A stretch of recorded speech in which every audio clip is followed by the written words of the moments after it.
Hi Mihir, Hi, Kushal. Hi. thank you so much for joining us.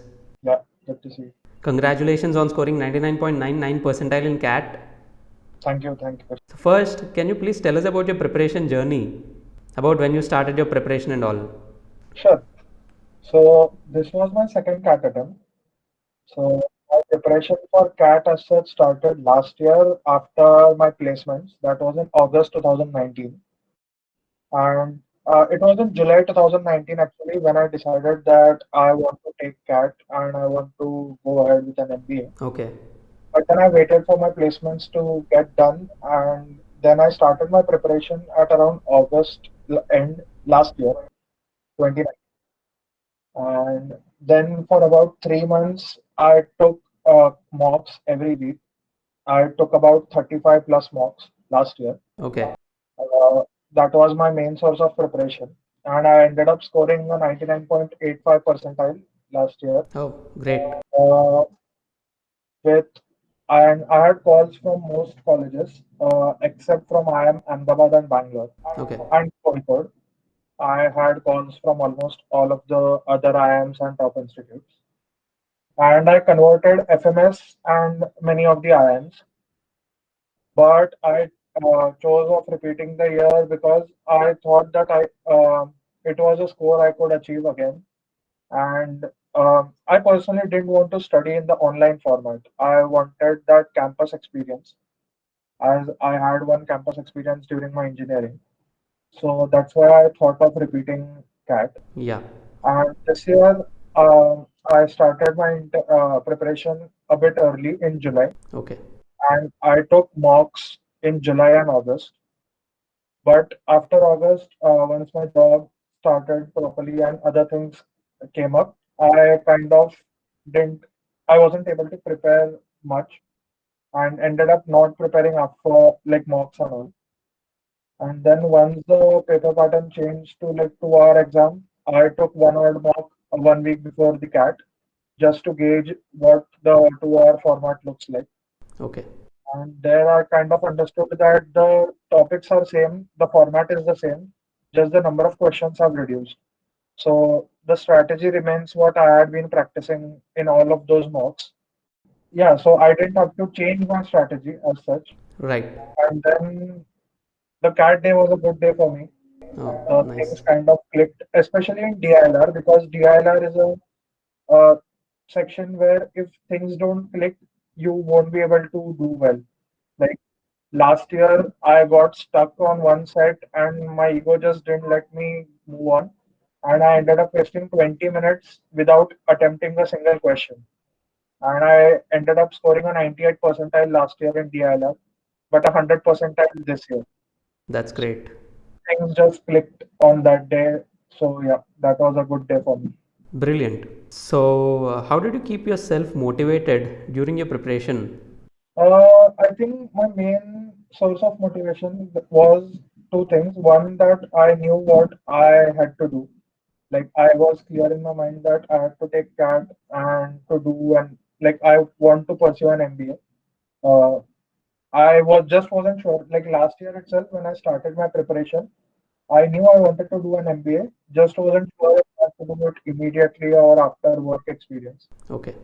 So that was one thing. And the second main motivator was a study group which I had.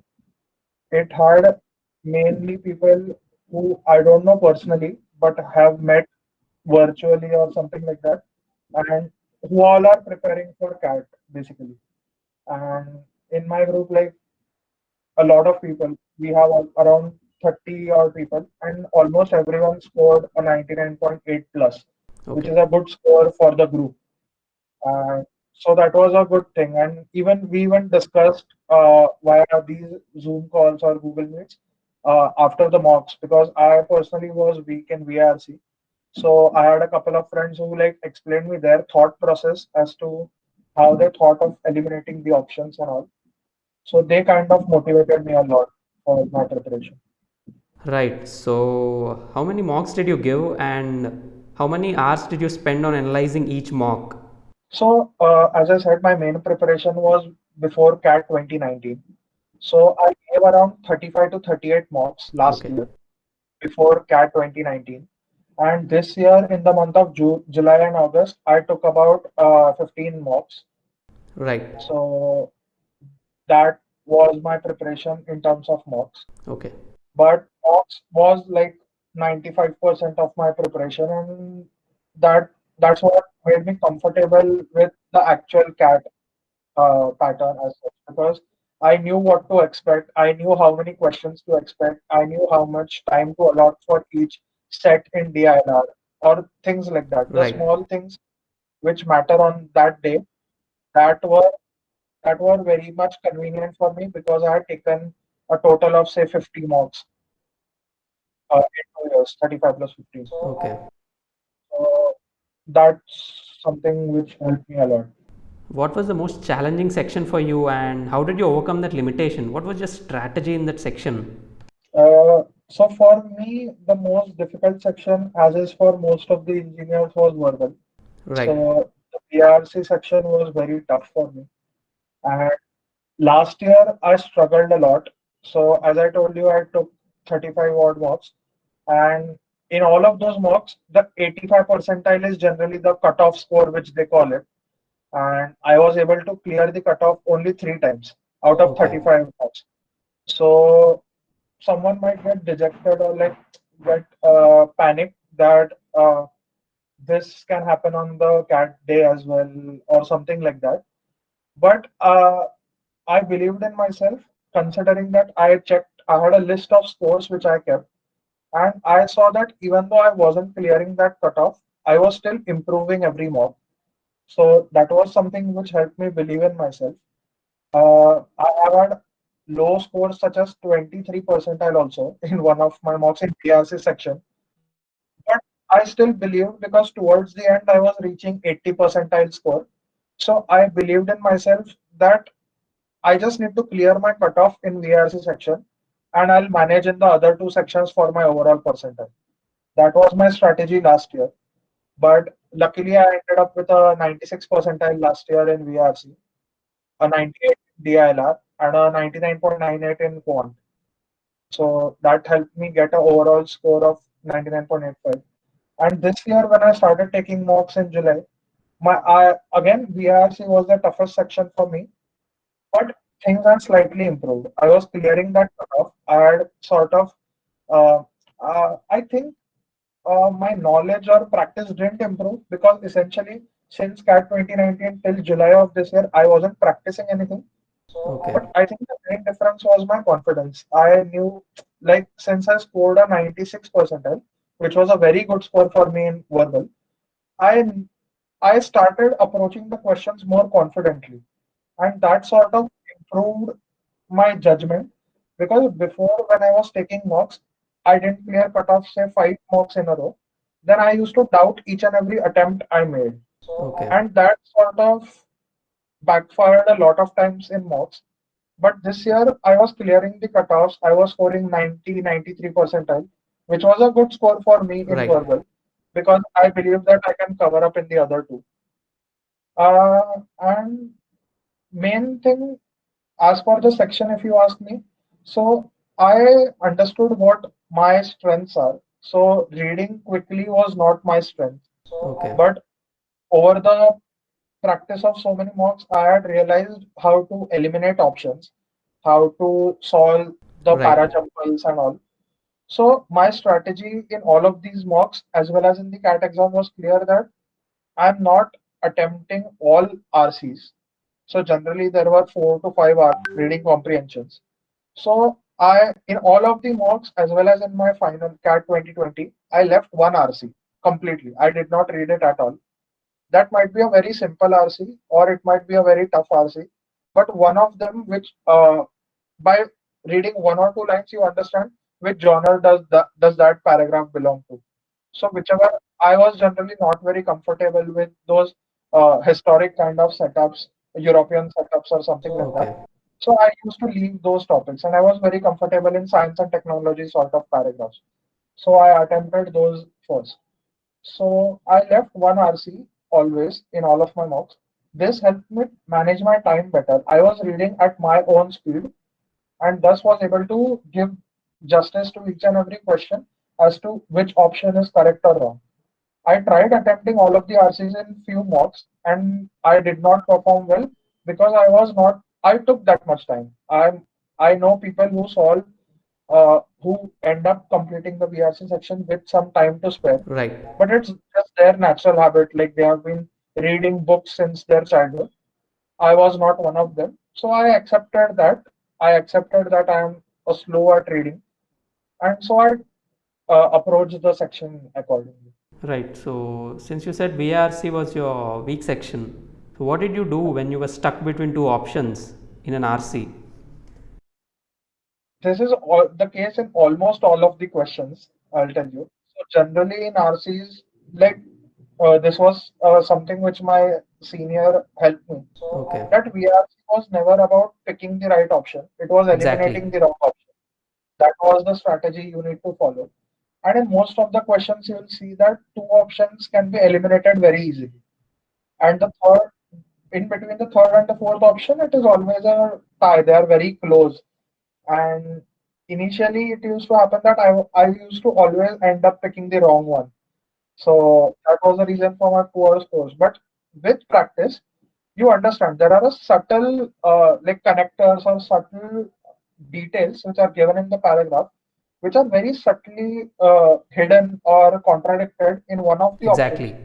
and the other option matches with what the context in the paragraph is. So I think what helped me the most in this was reading the paragraph slowly but carefully and approaching those options very trickily.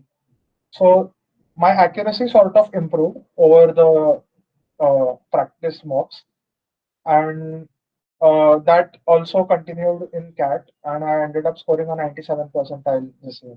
Oh, can you tell us about the specific strategy you followed during the exam in each section? Yes. What was the strategy in DLR and Quant? Sure. So I'll approach DILR first. Uh, so DILR in the DILR section, my scores kind of fluctuated. Like Okay. I had some exceptional scores in a few mocks and an average score in a few mocks.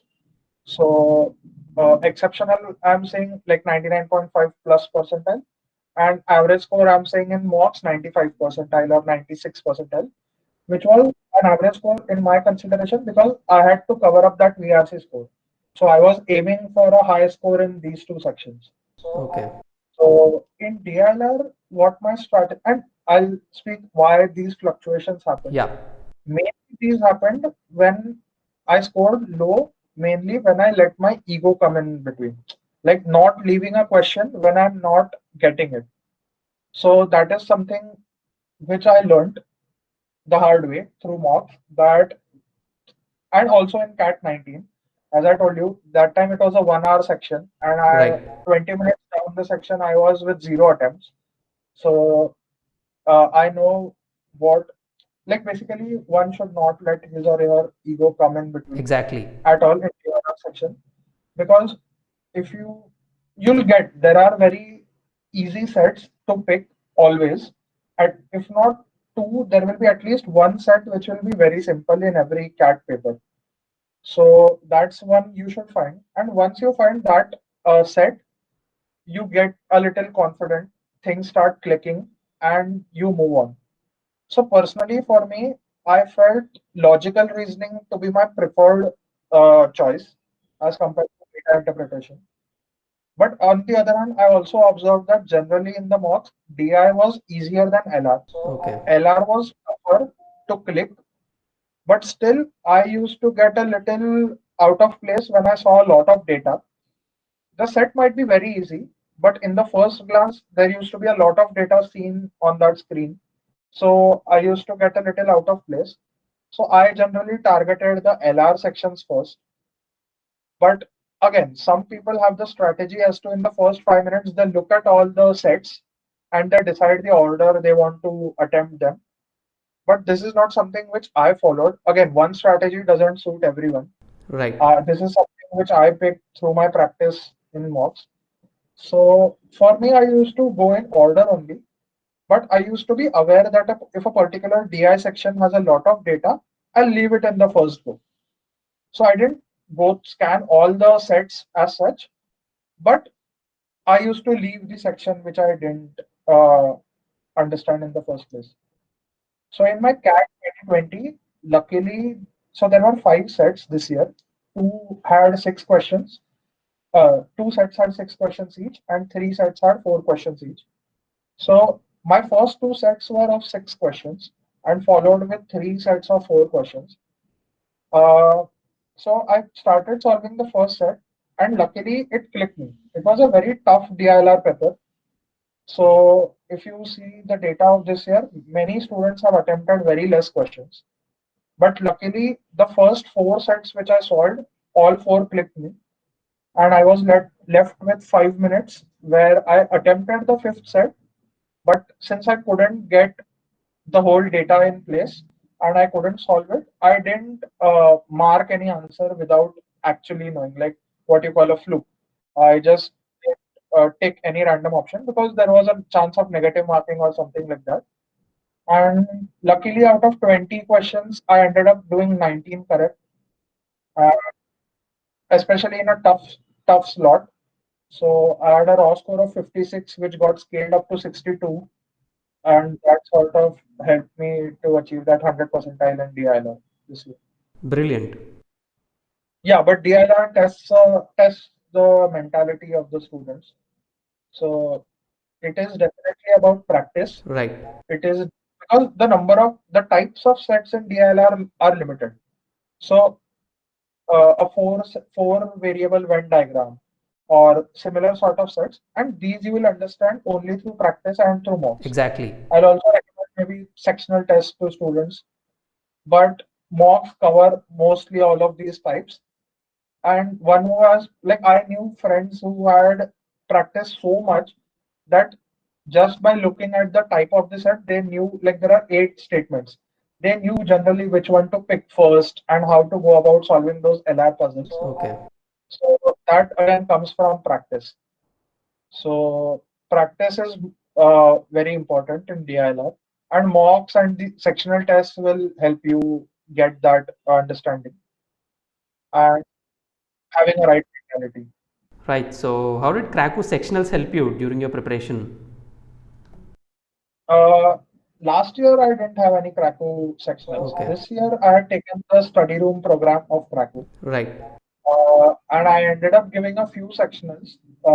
That's all, not many as such, because me and as I said, my study group, we were kind of competing. It was a positive competition amongst us as to see who scored well or who scored lesser or something like that.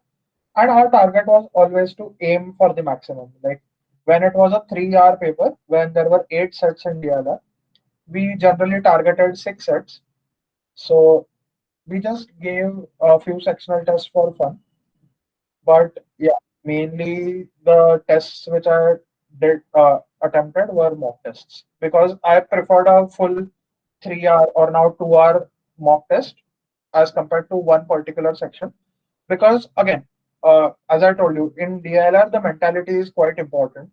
So you need to be in the right frame of mind, especially after a difficult VRC, or if it's an easy VRC and you have scored very well, you attempted all questions. Still, you need to have that correct headspace as to you do not get over enthusiastic, or uh, Right.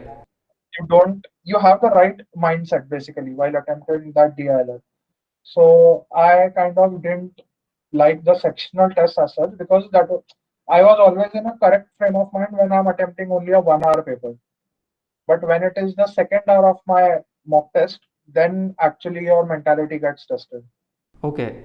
Can you please tell us what was the one most important thing which helped you improve your scores in any section? I'll say mocks. Like mocks was my 95% of my preparation, Okay. and that kind of helped me. And again, so I had to speak about the strategy in quant. So quant was something I had a good grasp on, Okay. and I've seen that many engineers do. So when I started, I just took one mock just to see where I stand Okay. before starting my preparation. And that time I figured out that in quant, most of the subjects and most of the topics I knew I just needed practice.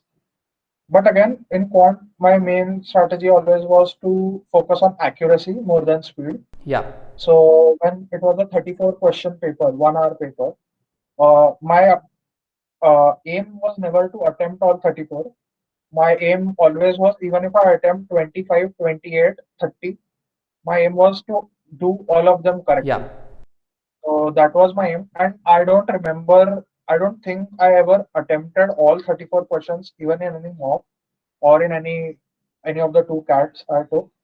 But I think like I didn't have that great a speed, but I focused on my accuracy, which helped me achieve a good percentile in quant.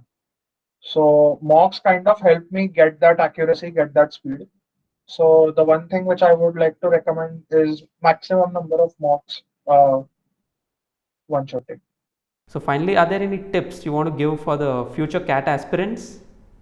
Sure. So like the first thing which I would like to um give as a tip is that like a lot of people ask me that I have X percentage in 10th, X percentage in 12th, and Right. X GPA in my undergrad. Now, will I able to achieve a particular college even if I score X percentile in CAT? So, for people having such doubts, my suggestion would be that these are the scores which you cannot change now. Like your 10th, 12th, and undergrad is done. Like you cannot, those are the scores which you cannot uh, change any longer unless you're a final year student. You can really work hard then and improve whatever you can. But generally, people cannot change these scores. So worrying about such scores won't make any difference. If you have decided to appear for CAT or go for an MBA in India, then my suggestion would be to just focus on CAT preparation and your mock tests and try to achieve a maximum percentile. For someone, it might be a 90 percentile. For someone, it might be a 99. For someone, it might be a 100.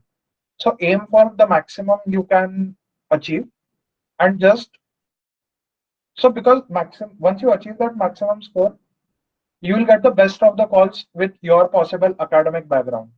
Right. So that is something one needs to keep in mind because a lot of students delay their preparation and keep worrying about their undergraduate scores and lose up important time of their CAT preparation. So that is something which you should avoid as that is something you cannot change anymore. And apart from that, I'll suggest to take mocks. Mocks are very important because they give you a feel of what CAT is. Because CAT is not a very tough examination especially when you compare it with the entrance exams. Almost everyone takes after their 12th standard, Right. maybe JEE or NEET or any other entrance exam. So those exams were really tougher as compared to CAT.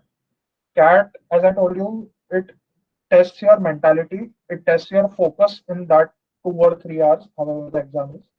It tests your practice, it tests your accuracy, and how how in a good mindset you are in those 2 or 3 hours. So CAT tests that and not how much theoretical knowledge you have. Right. CAT never tests that. So yeah, a good practice would help you have that right mentality and right frame of mind during the paper. Brilliant. Thank you, Meher. Thank you so much for joining us, and thank you very much for your valuable insights. Sure, anytime. Thank you so much. Thank you.